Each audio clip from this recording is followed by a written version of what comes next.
Lesson number 8, getting started. The gold is everywhere. Most people have not been trained to see it. काश मैं आप सबको कह पाता कि मेरे लिए वेल्दी बनना आसान था, पर सच बोलूं तो वेल्दी बनना बिल्कुल आसान नहीं है। हाँ, रियल एस्टेट के लिए जगह ढूंढना आसान था।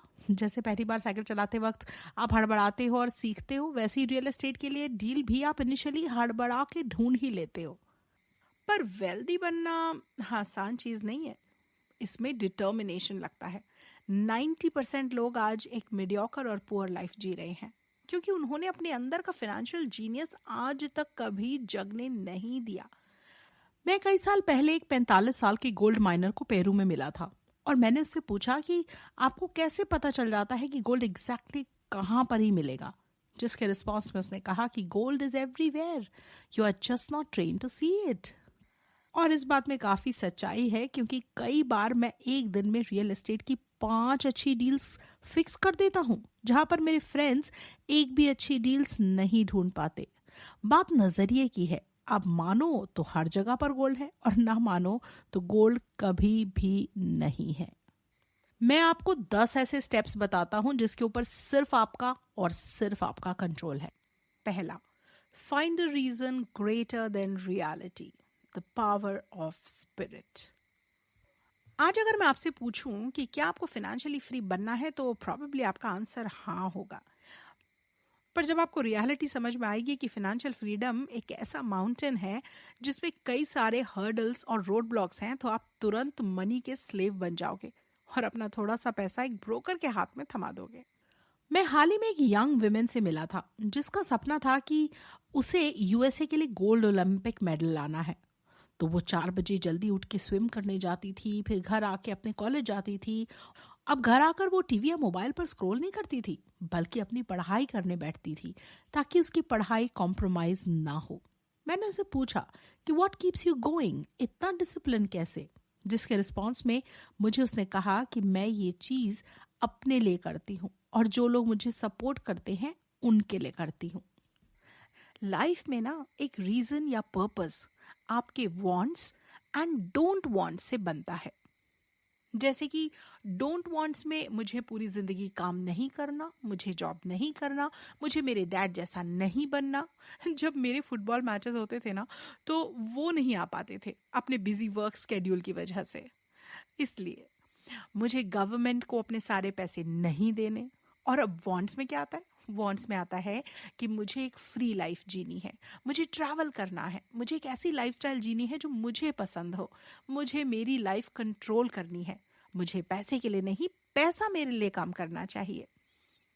Number 2, making daily choices, the power of choice. पता है, एज अ किड ना मुझे मोनोपोली खेलने का बड़ा शौक था। हमारे टाइम पे मोनोपोली अमीर बच्चों का खेल माना जाता था। मुझे कभी किसी ने मोनोपोली खेलने से रोका नहीं और मैं आज भी मोनोपोली खेलता हूँ। मेरे पास बचपन में पैसे नहीं थे, इसका मतलब ये थोड़ी है कि मैं पैसे के बारे में सीख नहीं सकता। तो मैं पैसे के बारे में सीखता गया। मेरे रिच डैड ने मुझे एसेट्स एंड लायबिलिटीज में डिफरेंस समझा दिया था, जिसके बाद मैंने 40 की एज पर रिटायर होने का डिसाइड कर लिया। ऑल्दो मेरी रिटायरमेंट एज 47 है, पर मैंने इस प्रोसेस के दौरान बहुत कुछ सीखा। माइक को एसेट कॉलम डायरेक्ट हैंडओवर कर दिया था, पर हैंडओवर करने से कुछ नहीं होता। आपको फाइनेंशियल नॉलेज होनी चाहिए पैसे को मेंटेन करने के लिए, वरना जेनरेशंस की जेनरेशंस अमीर से गरीब हो जाती हैं। मेरे एक फ्रेंड के घर पे एक चोरी हो गई और चोर सब कुछ ले गया, लेकिन बुक्स वहीं छोड़ गया। यही तो प्रॉब्लम है हम लोगों की। हम लोग मटेरियलिस्टिक चीजों को सुपीरियर कंसिडर करते हैं और अपने सबसे बड़े एसेट पर ध्यान नहीं देते। मैंने रियल एस्टेट का एक सेमिनार अटेंड किया था, $385 पे करके, और वो एक सेमिनार की वजह से मैंने $2 मिलियन से भी ज्यादा कमाए हैं। मैं आज भी लोगों से सीखने की कोशिश करता हूँ। मैं एक दिन एक इन्वेस्टर की बातें सुन रहा था और वो जो कह रहा था उससे मैं डिसएग्री कर रहा था। फिर मैंने अपने ईगो को साइड में करके उस ऑडियो को 20 से ज्यादा बार सुना और फिर अचानक से मैं उसके बोलने का बेसिस समझ गया। And that is the most important thing. Constantly एक ओपन माइंड रख के सीखते रहना। अभी भी मैं कभी फंस जाता हूं तो क्वेश्चन पूछ लेता हूं कि अगर वॉरेन बफेट ये सिचुएशन में होते तो कैसे सोचते। फिर मैं उनके ऑडियो सुन के अपने क्वेश्चंस के लिए सॉल्यूशंस ढूंढने का ट्राई करता हूं। Number 3, choose friends carefully, the power of association. सबसे पहले तो मैं आपको ये बात बता दूं कि मैं फ्रेंड्स पैसे देख के नहीं बनाता, कि अगर कोई इंसान पैसे वाला होगा तो ही मैं उसे अपना फ्रेंड बनाऊंगा। मेरे ऐसे भी दोस्त हैं जो एकदम मिडिल क्लास है और डेट में जी रहे हैं, और मेरे ऐसे भी दोस्त हैं जो बिलियंस ऑफ डॉलर्स की रेवेन्यू जनरेट करते हैं। इनिशियली मैं ज्यादा रिच फ्रेंड्स इसलिए नहीं बनाता था क्योंकि मुझे उनसे फिनेंशियल नॉलेज चाहिए था। जब भी मैं अपने रिच फ्रेंड से बात करता था वो हमेशा मनी के टॉपिक को निकालते थे। वो इसलिए नहीं कि वो इतना अर्न कर रहे हैं इसलिए ब्रैग कर रहे हैं, वो इसलिए कि वो पैसों के टॉपिक में और फाइनेंशियल लिटरेसी में जेन्युइनली इंटरेस्टेड थे। मेरे पुअर फ्रेंड्स को मनी के बारे में डिस्कस करना बिल्कुल अच्छा नहीं लगता था। वो मनी और लव को रूट कॉज ऑफ इविल मानते थे।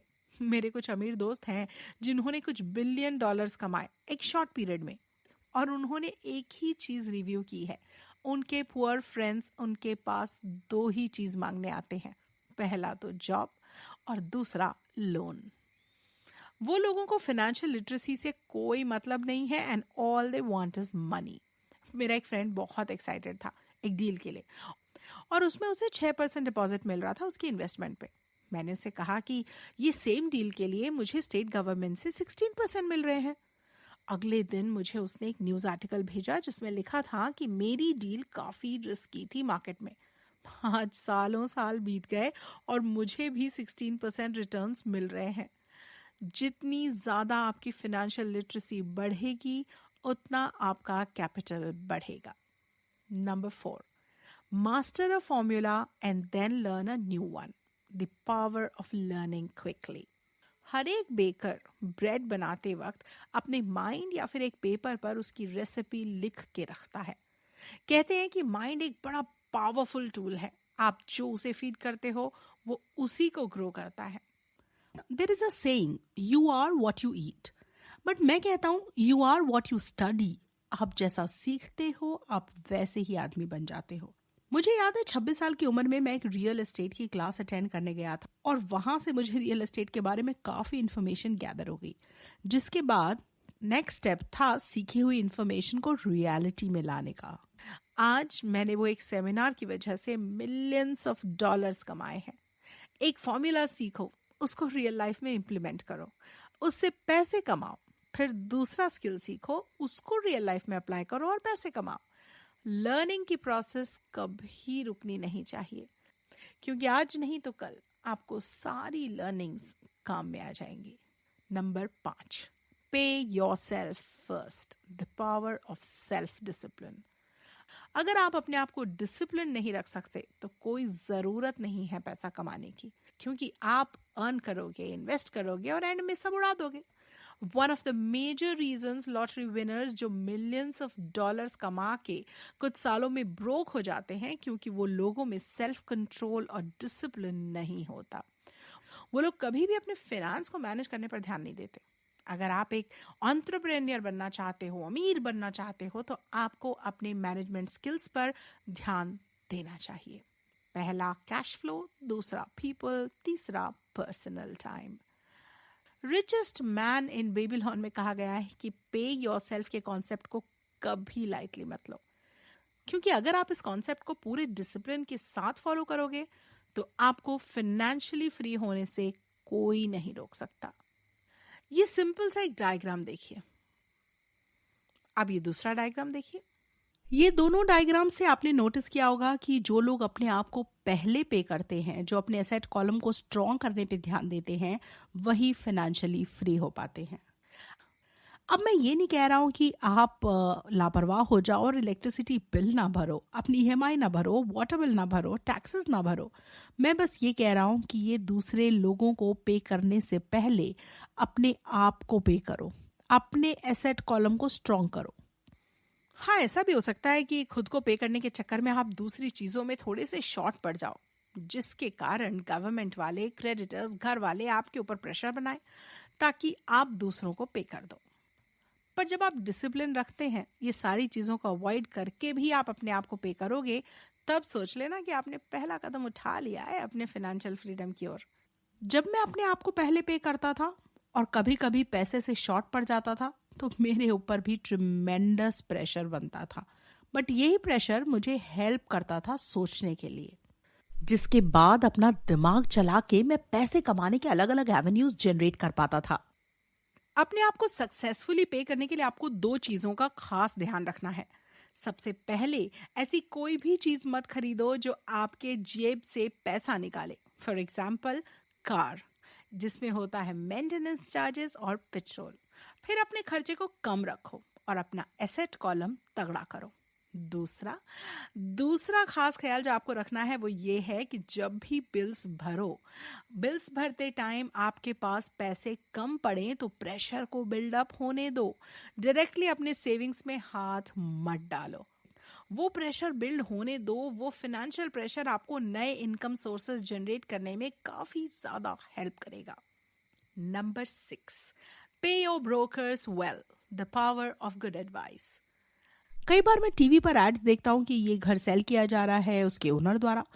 ओनर खुद क्यों सेल कर रहा है? क्योंकि उसे ब्रोकर को जो पैसे देने पड़े वो ना देने पड़े। पर मेरे रिच डैड ने मुझे एडवाइस दी है कि कभी भी प्रोफेशनल्स को बहुत अच्छे से पे करो।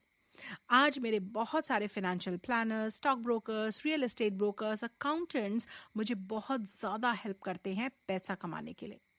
देखो, सिंपल सा हिसाब है। टॉप प्रोफेशनल्स के पास ऐसी स्पेशलाइज्ड नॉलेज होती है जो मुझे ट्रैप्स को अवॉइड करने में हेल्प करती है। और मुझे बहुत अच्छा लगता है कि जब मेरा कोई ब्रोकर अच्छे पैसे बनाता है, क्योंकि जो बंदा प्रोफेशनल है ना, उसका फायदा तभी होगा जब वो मेरा फायदा करवाएगा, राइट?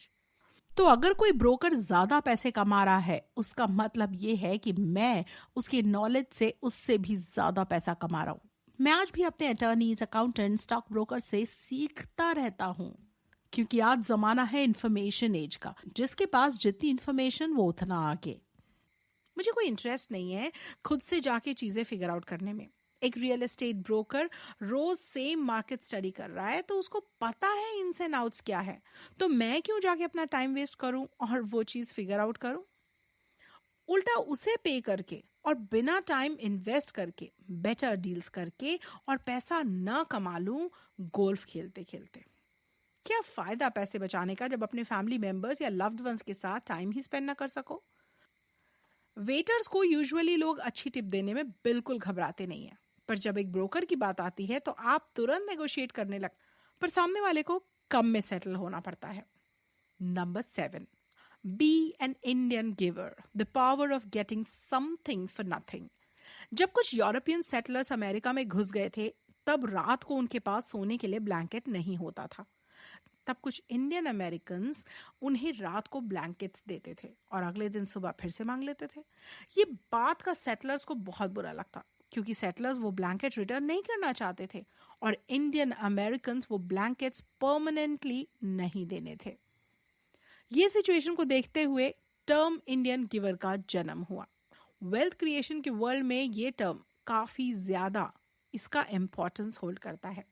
जैसे एक सोफिस्टिकेटेड इन्वेस्टर पहले एक चीज में इन्वेस्ट करता है, उसके कुछ ही टाइम में वो अपना पैसा इंस्टॉलमेंट से, इन्वेस्टमेंट से निकाल लेता है। एक बैंक ने $60,000 में एक कनोडियम बीच के लिए निकाला था और मैं तुरंत वहां $50,000 का चेक लेके पहुंच गया।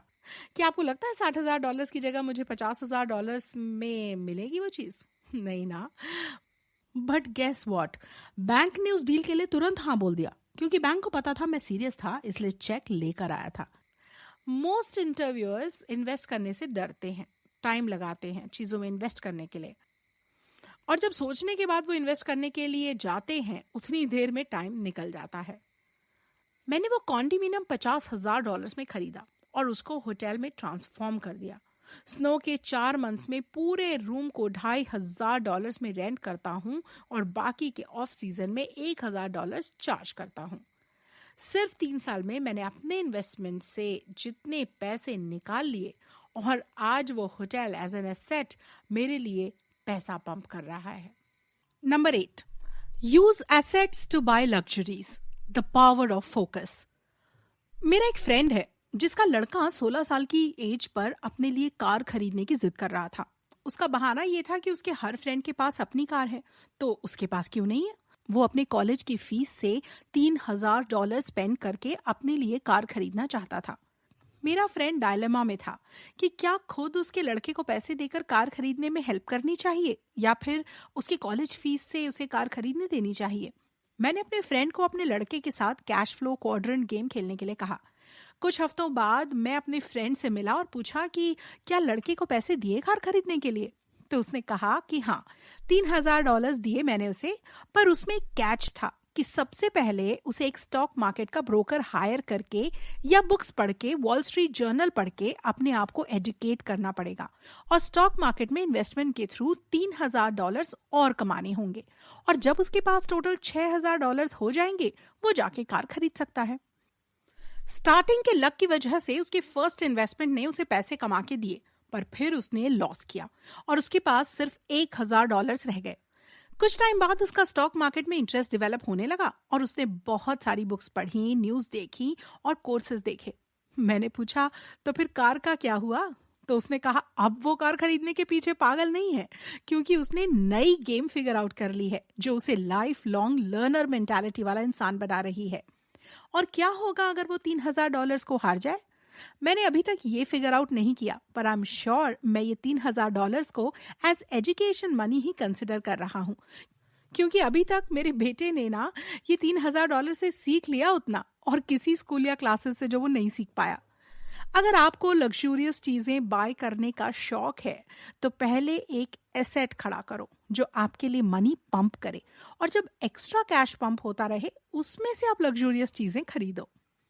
Number 9, choose heroes, the power of myth. जब मैं एक छोटा बच्चा था ना, तो मैं बेसबॉल प्लेयर्स जैसे कि विली मेज, हैंक एरन और योगी बेरा, इनको अपना हीरोज मानता था।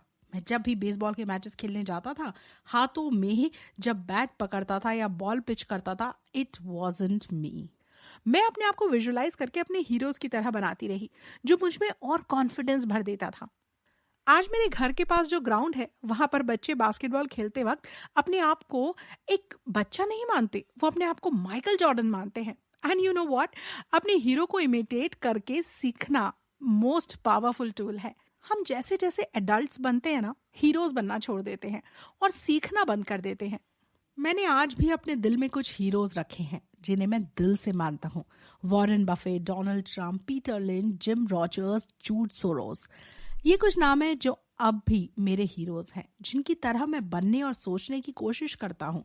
अगर मैं किसी भी सिचुएशन से डील करता हूँ तो सबकॉन्शियसली सोचता हूँ कि डोनाल्ड ट्रंप इस सिचुएशन को कैसे हैंडल करते, वो क्या टैक्टिक्स और स्ट्रैटेजीज यूज करते। और ऐसा सोचने के बाद मुझे आज तक मेरे ब्रेन ने वाइज डिसीजंस ही सजेस्ट किए हैं।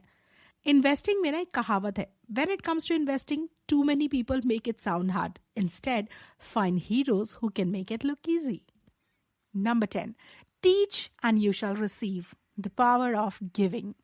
मेरे दोनों ही डैड टीचर्स थे। रिच डैड ने मुझे देने मतलब चैरिटी करना सिखाया और मेरे एजुकेटेड डैड ने मुझे बहुत सारा नॉलेज और टाइम दिया, पर कभी एक्स्ट्रा पैसे नहीं दिए। वो कहते थे जब मेरे पास एक्स्ट्रा कैश होगा तब मैं तुम्हें प्रोवाइड करूंगा।